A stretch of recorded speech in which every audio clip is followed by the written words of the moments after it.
ஒரு ஊர்ல ஒரு இளம் ஓவியர் இருக்காரு. அவருக்கு தாம் வரைந்த ஓவியங்களை மக்கள் முன்னாடி காட்சிப்படுத்தணுங்கிற ஆசை வருது.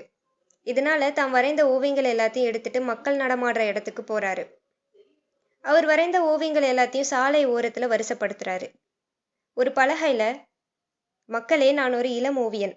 நான் வரைஞ்சிருக்கிற ஓவியத்துல ஏதாச்சும் உங்களுக்கு பிழை தெரிஞ்சதுன்னா அதை நீங்க சுட்டி காட்டலாம் அப்படின்னு எழுதி வச்சுட்டு போயிடுறாரு. மறுநாள் வந்து தாம் வரைந்த ஓவியங்களை பார்த்த ஓவியர் மனம் உடைந்து போறாரு. ஏன்னா அவர் வரைந்த எல்லா ஓவியங்களிலும் மக்கள் ஏதோ ஒரு பிழைய சுட்டி காமிச்சிருக்காங்க. இதனால அவர் தான் குரு கிட்ட போறாரு. குருவே, நான் இந்த தொழிலுக்கு லாய்க்கு இல்லாதவன். எனக்கு இந்த தொழில் வேண்டாம்.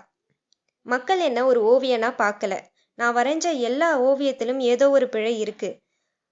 அதனால எனக்கு இது வராது அப்படின்னு சொல்றாரு. இதை கேட்ட குரு, எதனால இப்படி சொல்ற அப்படின்னு கேட்குறாரு.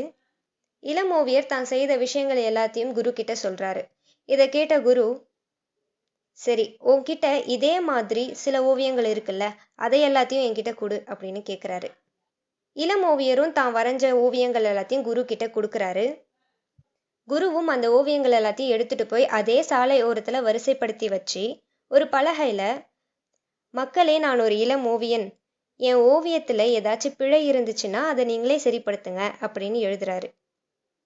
எழுதி வச்சுட்டு இவங்க 2 பேரும் கிளம்பிடுறாங்க.